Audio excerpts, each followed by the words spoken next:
Last night, you spent 2 hours deciding what to wear to the party.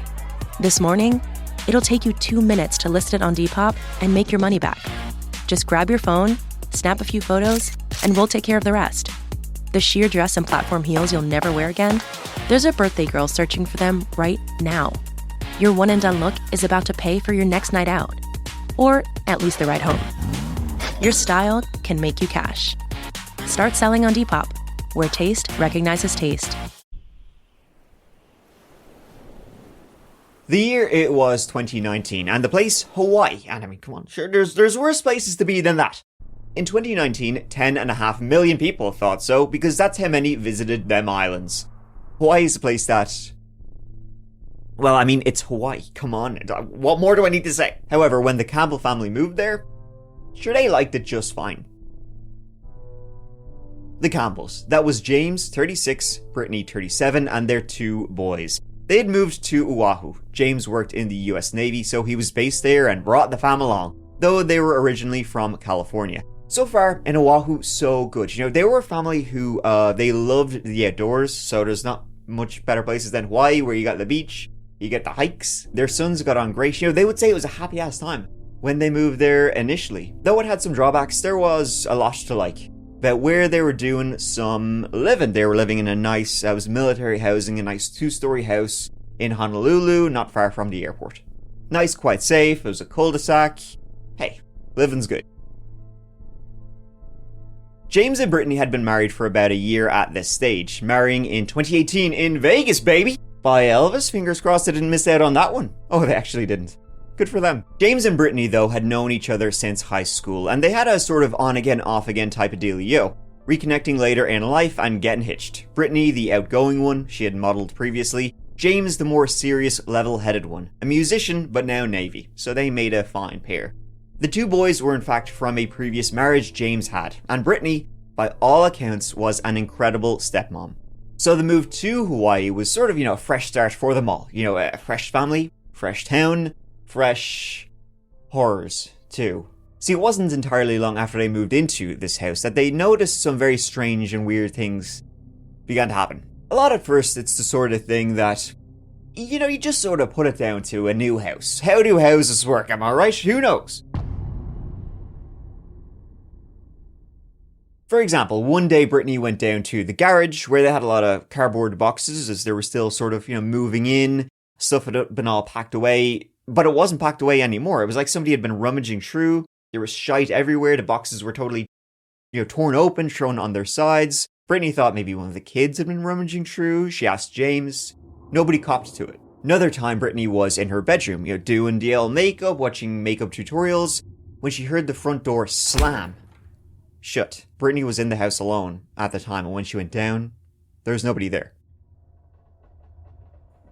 Over the next few days, she would repeatedly hear the door open and close. Even though they knew they had locked the door, they would hear it slam. They would go down each time, investigate, and find nothing. Even times when James, he made sure, doubly, triply sure to lock the door, before they headed to bed. They would get into bed, and Brittany would say after a few minutes, she would hear the door slam, she would go downstairs, front door would be open. It started to cause friction, even in their marriage, because they began to think they were lying to each other. It's like they were trying to gaslight each other. James was saying, I locked the door. Brittany was saying, he didn't lock the door. She was hearing slamming. James wasn't hearing it. Once they both heard the sliding door open and close. This time they were both sure it had been locked. Something very strange was going on in the home for sure, and at times it felt like they saw shadows outside in the window looking in at them, as if some creepy or nosy neighbor was getting a little too nosy. A few weeks later, James noticed that on the family calendar in the kitchen, someone had written on it, in unfamiliar handwriting, "Your rehabilitation starts today. Do as I did. Choose a house, clean it, set up all devices."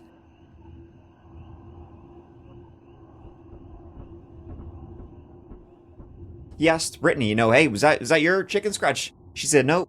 Didn't even know it didn't even make sense. Weird things just kept happening in the home, like a blanket, for example, that was always on the couch, that sometimes if they were watching TV, they might cover themselves with a blanket, because it's comfy. Blanket just disappeared. It would reappear then a few hours later, nicely, tucked up on top of the couch. Brittany noticed that the laptop in her bedroom, it was open, but it was off, but she noticed that the webcam light was on, as if somebody was watching them via the webcam. Even though she wasn't using it, it looked like somebody was. Things were reaching such a crescendo, right? And it always starts small. Oh, it must have been the wind. Oh, I must have forgotten to yada yada. But it just kept getting weirder and weirder, like compounding and compounding. Weird little things were adding up that something was really, really weird and wrong in the house. Haunted? Ghost? Maybe? You'd wish it was a ghost by the time I'm done. So, when in September 2019, on Friday the 13th, if you can believe that, the Campbell family had to go back to California to sort out some family business and visit some relatives, it was sort of a relief to get out of this house in Honolulu. They'd go back home, see some family, see some friends, sort out some family business. However, for one reason or another, they had to return to Honolulu earlier than they had initially planned to do so. After about a week, they ended up taking an earlier flight than initially planned, arriving back to Honolulu on Friday the 20th, landing in the morning time, getting into the car, and it was a short drive back home. And this is when shit hit the fan in the haunted house. As they approached the house and began, sort of pulling into the driveway, Brittany noticed that James's bike was outside on the lawn. And she asked James, did you lend that to somebody? James said, no, that should be in the garage. What the shit is it doing out here? So it should not be there, but it is there. So then they parked the car, they left the kids in, went to the garage and opened it up, and there was just shite everywhere. A previously neat and ordered garage was nothing like it was now. It was as if a bear thought there was food under their old sneakers. They then go to the front door, try and unlock it and open it, and it doesn't open. Their front door would not budge. There was someone on the other side, in their house, pushing it closed against them. As much as they tried to push to force their way into their own home, this person kept pushing back. They began hollering at each other to a man who's inside their home, not letting them in. He was saying, you've got the wrong place. This is my home. He was cool, calm, and collected, saying, I don't know what you're on about. Now, after quickly double checking, yep, this is our frickin' house, alright. They kept trying to get in until James eventually ran back to the garage and grabbed a sledgehammer, saying, if you're not going to leave, I'm going to make you eat this. The guy eventually stepped out, right? And he was tanned, he was skinny, and he was wearing James's clothing, clearly making himself at home here. They began yelling at each other about the stranger who was in their house, right? They began yelling at each other out in their front lawn. As terrifying and disturbing as that is, to go away on holiday for a week and come back and what the shit is going on. The two boys were still in the car watching what was going on, while neighbors all just stood around slackjawed, enjoying the show. Brittany eventually got her phone and dialed 911. This was so incredibly messed up. And police arrived relatively quickly and separated the Campbells and this strange man who suddenly was making himself at home in their house. They began to determine what the shit was going on, and it didn't take a genius to figure out what that was, and they put the man in the back of a police cruiser. Police then went through the home, making sure there wasn't any other unexpected guests. They cleared each room and found no one, and there were no signs of forced entry to the home either, which was odd. Another thing was that of all the rooms, the upstairs bathroom was locked. It took them about 20 minutes to get that door open, but they found nothing too strange inside, other than the cover to the crawlspace entry above the bathroom was slightly ajar. They were in the house for a few hours, doubly making sure that the home was empty. They then took this stranger away and told the Campbells, go through the house, do an inventory of basically everything, have a go what's around. The Campbells, Brittany and James, they dropped their kids off at a friend's house, came back, and began going through the scene. And this is where the strange story gets even more disturbing. James and Brittany began going through everything in the home and found that this guy, who had been making himself at home for a time, had been doing some incredibly strange and disturbing things. The house was ransacked. Clothes were everywhere. The cat they had was fine, it was unharmed. The intruder had actually fed the cat while he was making himself at home. I mean, he fed the cat dried apricots because he was trying to make their cat vegan. Not sure how well that will play out. On Brittany's cabinet, the stuff they found in there was as weird and creepy as shit. On the cabinet, in her cabinet, where she did makeup, they found like a shrine. This guy had made some kind of weird shrine. He was like into all this weird, spiritually shit. But the thing was, it was covered. The shrine was covered in bodily fluids. In fact, it was the shrine, the furniture, all of their clothing. It was all covered in bodily fluids. Now, when this started coming out, a lot of people thought bodily fluids. Oh, like urine. Like he was pissing on everything. No. Same source, different fluid. He'd been going buck wild on all of their stuff. On their bed was a towel laid out, and on the towel, knives. All sorts of different knives, combat knives, steak knives, all laid out. And then they found on an older, unused laptop, the diary the intruder had been keeping, because he had been watching them for a couple of months, and he had planned to abduct each member of the Campbell family and perform surgery on them. Brittany would say when she read his diary, she got physically sick. And now new at 9, a nightmare for one Oahu family. They went on vacation and returned only to find a stranger living in their home. And it only gets even more bizarre from there. Kimberly Speakman tonight with the story you'll see only on KHON2. Kimberly? Howard, the family tells me the man not only trashed their home, he left them all sorts of disturbing notes throughout the house. He violated our family, he violated our home. This is the man she's referring to, a stranger who broke into their locked home and transformed it into his own, even taking videos of himself with their computer. But they say what's even more disturbing are the notes he left for them. It was strange, and he wrote about wanting to perform surgeries on us and transform us and stuff like that.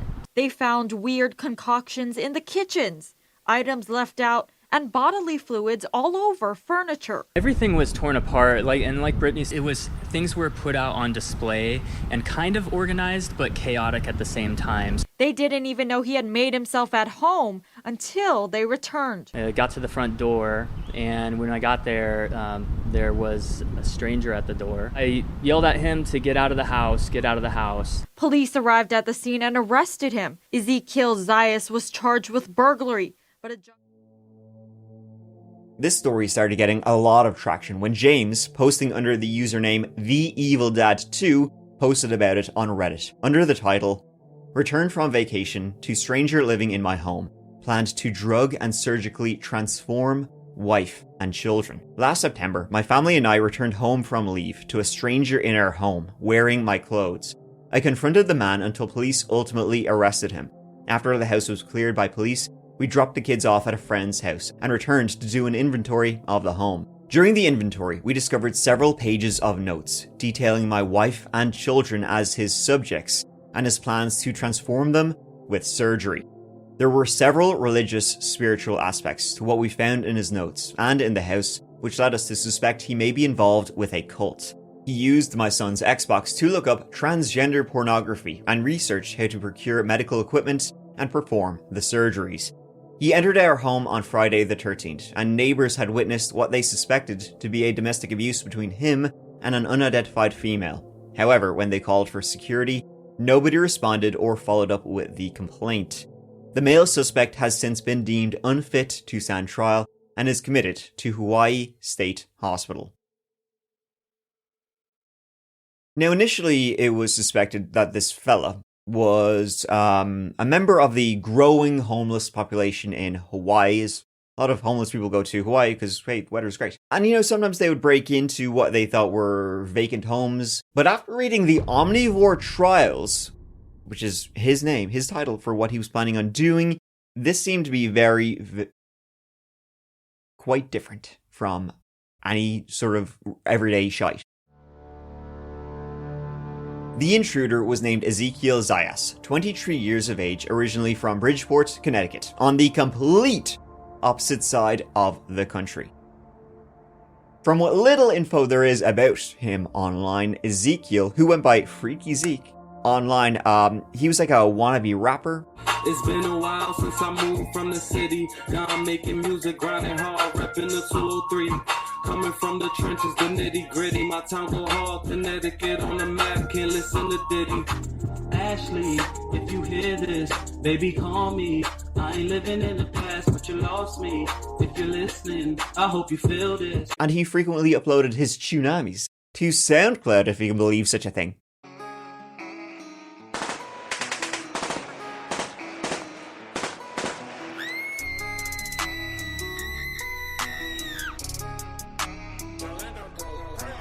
I was down for so long, they tried taking me out, even when I was young.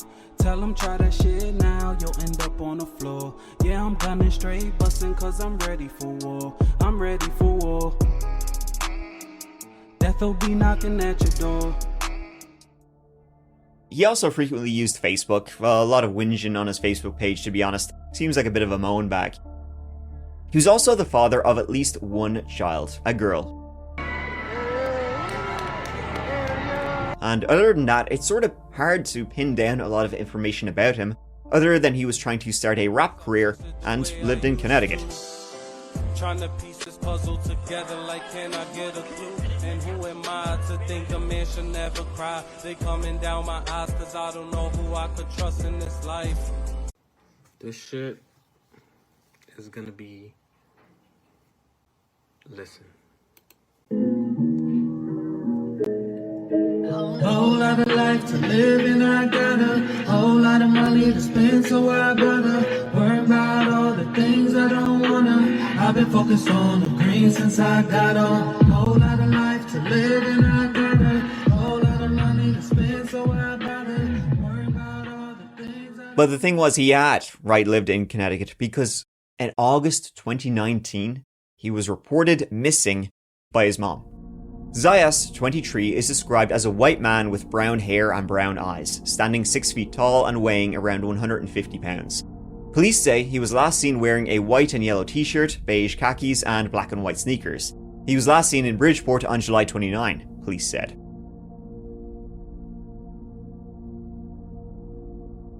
How Ezequiel, got from Connecticut all the way to Hawaii remains a mystery to this day. Now, Ezequiel's mom, she would say that she was the one who reported her son missing. She did this, to police on August 9th, 2019. Had no clue where he just up and left to. But then, about 2 weeks later, she got a call from a doctor in Honolulu saying he was treating her son. He was treating her son, and Ezequiel was saying he wanted to come home. But Ezequiel's mom, she told the police that, she'd heard something from him from a mysterious doctor. But when Bridgeport police tried to follow up and find this doctor who had called her, couldn't find him, could not track him down. So then they heard simply nothing yet again until he was arrested for stalking the shit out of the Campbell family. Living there for... He was... Lord knows how long. He was making himself at home for at least a week. That's when neighbors started seeing him. But it seems like he had been in that house for much, much longer. All the weird shit the Campbell family had been experiencing up until then, suddenly made sense. And speaking of how long, he didn't even remain in jail for that long. He would be out on supervised release pending trial. Last week, we told you about a stranger who lived in a family's home while they were away. He's awaiting trial on burglary charges and granted supervised release. Ezequiel Zayas has been charged with burglary for the incident, but was let out on supervised release until his trial. According to court documents, 8 days after his release, the state received digital notes that the family says Zayas left on their computers and iPads. They get on their computer and it's a CSI show. There's stuff that he was putting on the computer, different things he was writing about that make you think, did he do anything to our food in the refrigerator? Was he planning on doing things to our home? The documents were enough to move the prosecutor's office to make a motion for reconsideration of Zayas' supervised release. And seeing how he will go on to, spoiler alert, murder somebody, you can see how this would not be ideal. He was simply out and about. As you can imagine, this was terrifying for the Campbell family, whose home was completely violated covered in all sorts of weird and disturbing and terrifying shit he was planning on doing to them. Needless to say, they have all said they have severe PTSD since this incident. And we're not done yet. He's a dirty fecker. Hey, what's going on, everybody? It's me, Ezequiel.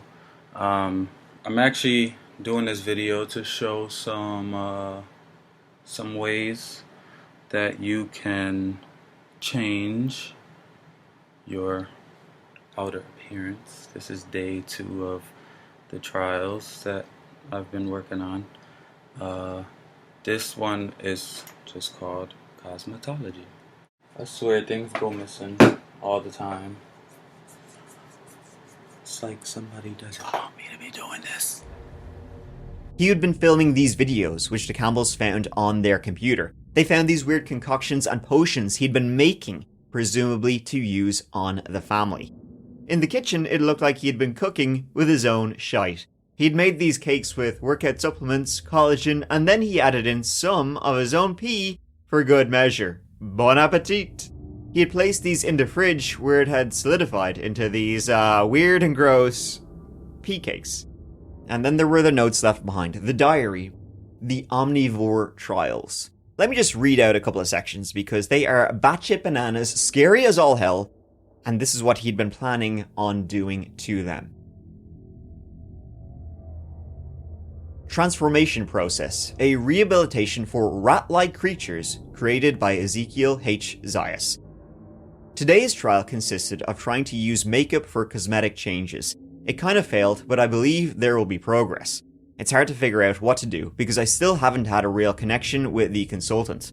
I want to get closer, but I guess we both have a fear of something that we are. I'm easily freaked out by human forms, and they believe I'm a narcissistic human. In a way. I just want them to look perfect. I want them to feel beautiful. I believe that even the way they are is possibly one of the most beautiful creatures I've ever seen. But I'm a weird guy, so I guess that's why. But the trials will be completed. We will all have a base home where we can go if needed, and eventually we will have other homes and places we can go to enjoy our lives.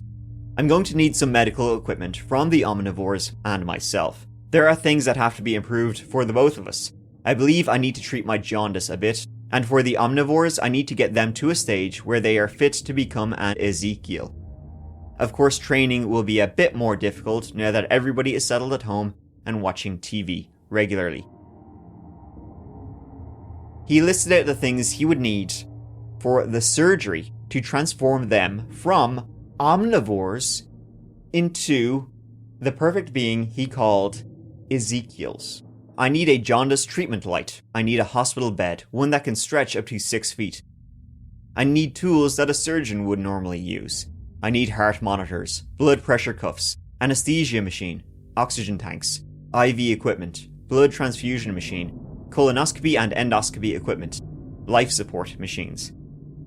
He had been keeping tabs on the family. Like for example, this is what he had been writing about Brittany. Mother's current diagnosis: species omnivore, age unknown, gender male, height 6'2", weight 400 pounds, color black, hair type fur, skin discolored, dry and itchy, arms stubby, 12 inches with pink chicken-like hands, fingers 3 inches long, legs 3 feet, feet size 15, 4 toes paw-like, tail 36 inches, pink rubbery skin.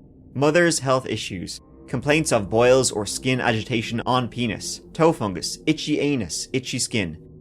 Yep, that's some weird shit. But as insane as that is, and by the way, there's like a whole other thing about him talking about the Antichrist and all these weird multi-dimensional beings and shit. It's actually bizarre. Let me read out a section of it, and if it makes sense to you, it's a sign to get yourself checked.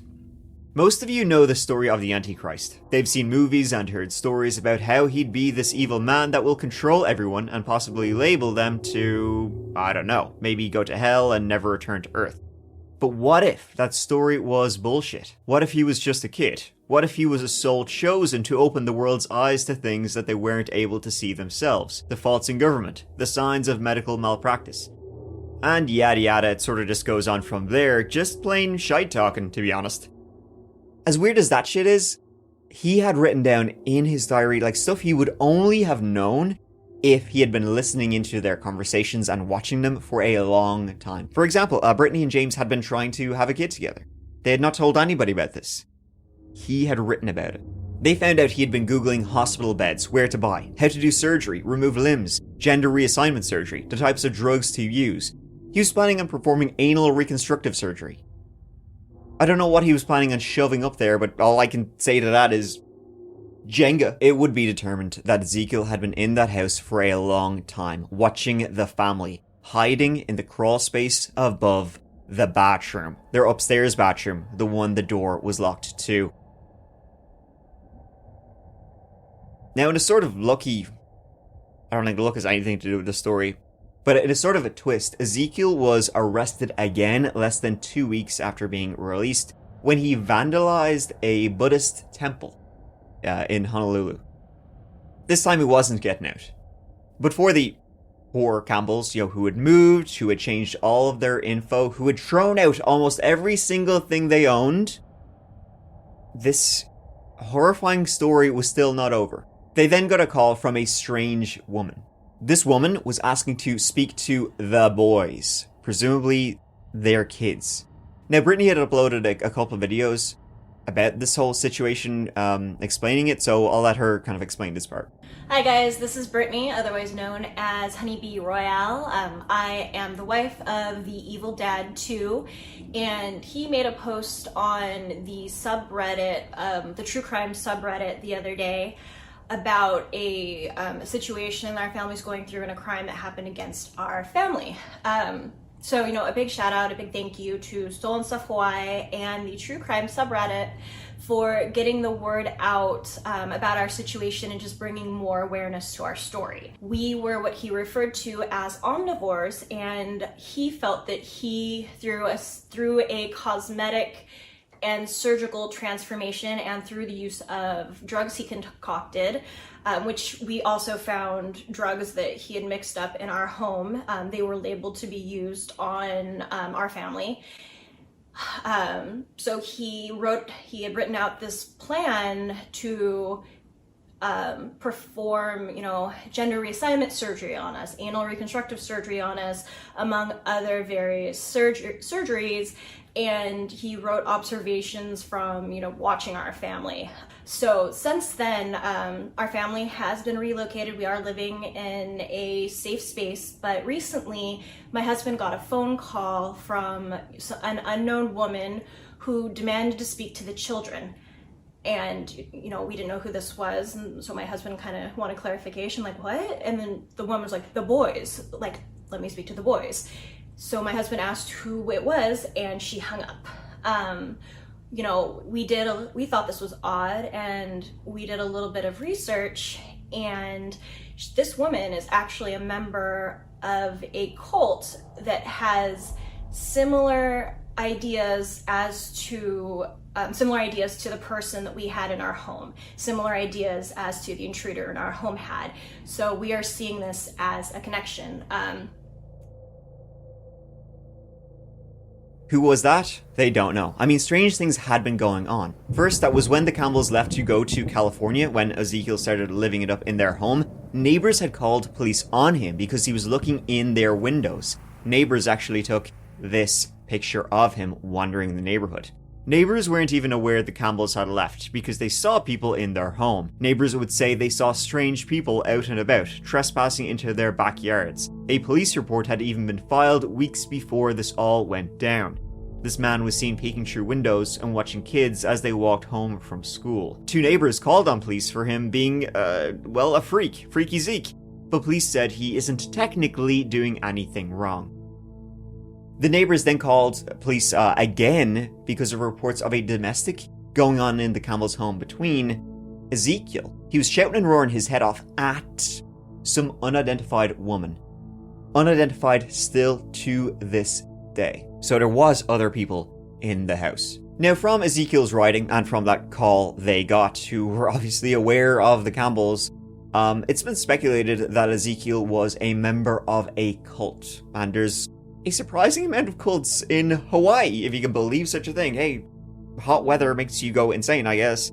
but it's speculated that Ezequiel was a member of a cult called Cosmic Awareness Communications. They're weird as shit.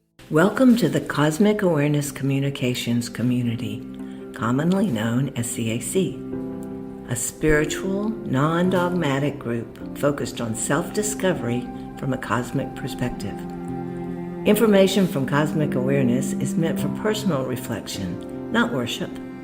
Cosmic Awareness teachings value power with, not power over, seeing all sentient beings as vital parts of a greater whole, each with an accessible inner God cell. They share a lot of his beliefs about transformations, multi-dimensional beings, all that sort of thing. In early 1962, a voice called Cosmic Awareness began speaking through Ralph Doobie, a university lecturer and former Army officer, while he was in a self-induced trance.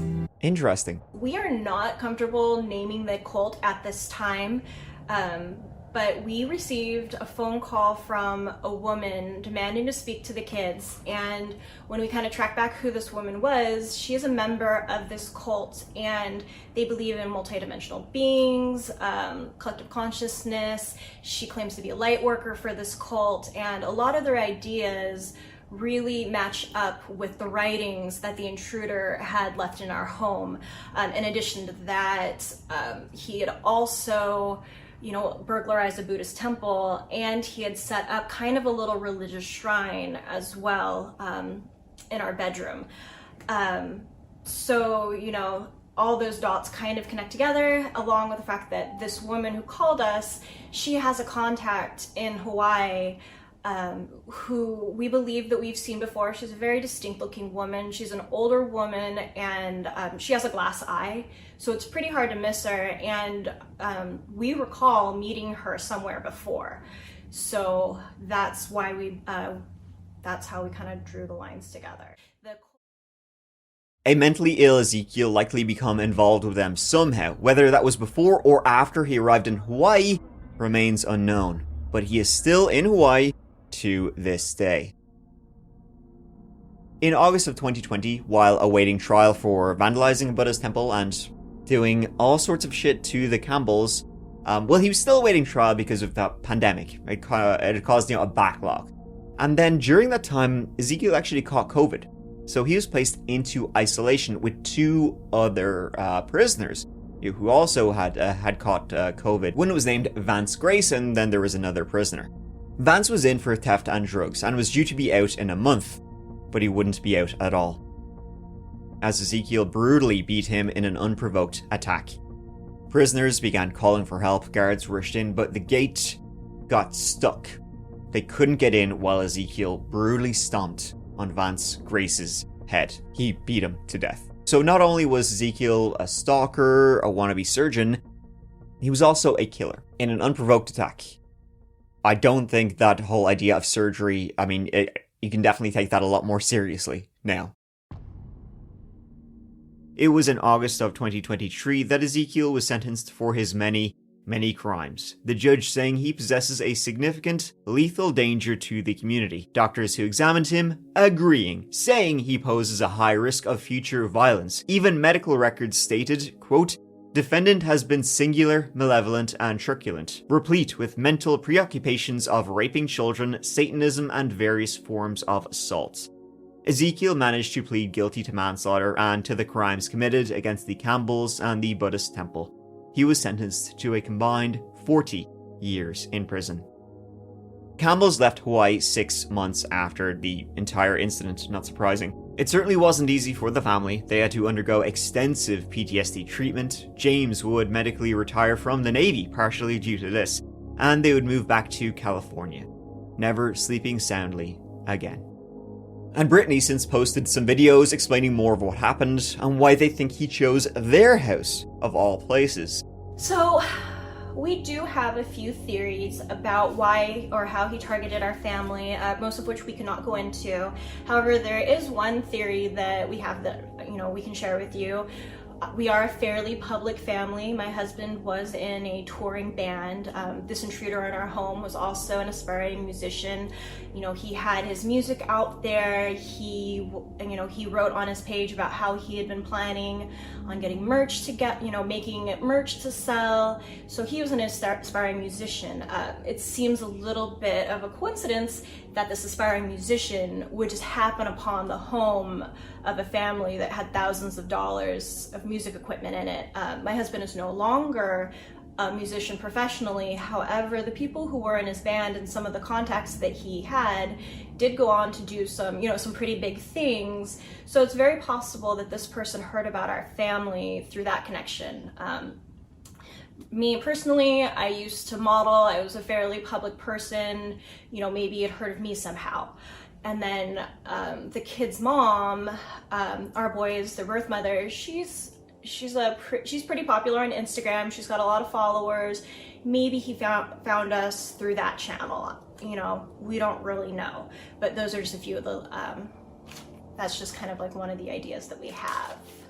Well, folks, that is the story of the surgeon stalker. I think, all I can sort of end this whole one on is, sleep well.